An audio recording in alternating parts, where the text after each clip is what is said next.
Assalamualaikum warahmatullahi wabarakatuh. Perkenalkan, nama saya Yazid Iram Kahyar. Nama saya Muhammad Dafaizuddin. Nama saya Sapang Kaswarno. Saya Sulaiman Baihaqi. Kami dari PT Innocraft. Di video kali ini kami akan membahas terkait materi praktikum perancangan sistem industri 2, yaitu modul 7.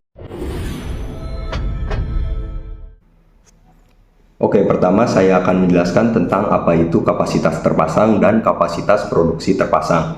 Jadi kapasitas terpasang itu merupakan fasilitas-fasilitas yang digunakan oleh sebuah industri manufaktur dalam melakukan kegiatan produksi yang disebut juga dengan KPT, kapasitas produksi terpasang. Nah, terus apa aja sih fasilitas-fasilitas yang digunakan? Fasilitas-fasilitas tersebut meliputi mesin, peralatan, serta sumber daya yang digunakan untuk melakukan kegiatan produksi. Baik, selanjutnya saya akan membahas tentang routing sheet. Nah, apa sih itu routing sheet? Jadi routing sheet itu merupakan lembar urutan proses yang berfungsi untuk menghitung berapa jumlah mesin serta komponen yang diperlukan untuk melakukan sebuah proses produksi. Nah, terus apa bedanya dengan OPC dan MPPC? Ya, bedanya routing sheet itu bentuknya tabel, sedangkan OPC itu bentuknya diagram alir. Apa itu doang bang perbedaannya? Ya jelas. Enggak, karena OPC itu merupakan sebuah diagram yang akan menunjukkan bagaimana proses produksi mulai dari bahan mentah hingga menjadi produk akhir. Sedangkan MPC akan menunjukkan bagaimana proses produksi dari setiap komponen lengkap dengan work center dan jumlah mesin yang diperlukan. Oke, selanjutnya data input apa saja sih yang digunakan untuk membuat routing sheet ini? Nah, data input yang digunakan untuk membuat routing sheet ini diambil dari data OPC. Data itu seperti peralatan yang diperlukan, lalu jumlah scrap, dan juga data efisiensi mesin. Selanjutnya yaitu, kenapa sih di dalam routing sheet ini terdapat perhitungan efisiensi mesin?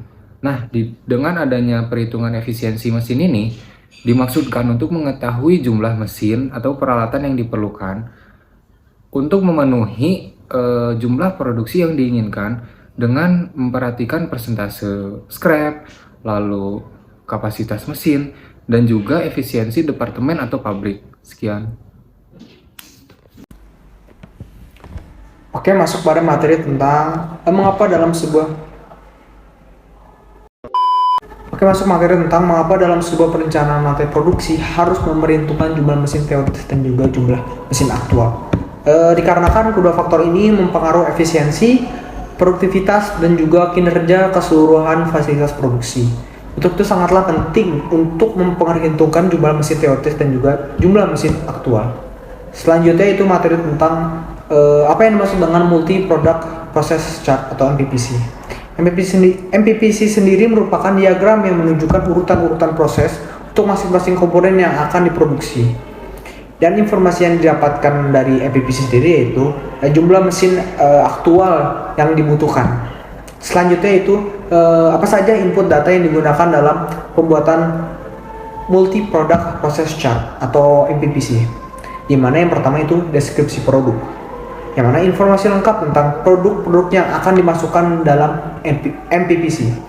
Selanjutnya itu urutan produk, yang mana langkah-langkah produksi yang untuk setiap produk mulai dari bahan mentah hingga produk jadi.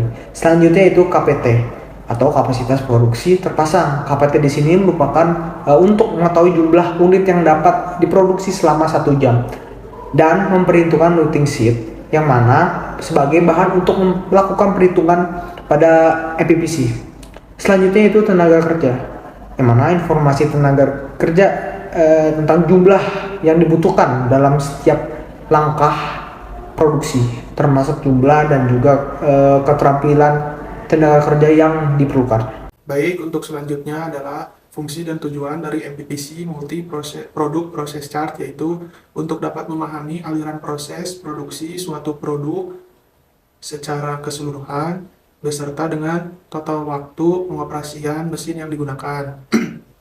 Untuk selanjutnya ada juga output yang dihasilkan dari MPPC adalah diagram atau grafik suatu langkah-langkah proses produksi untuk setiap produk yang diproduksi di pabrik tersebut.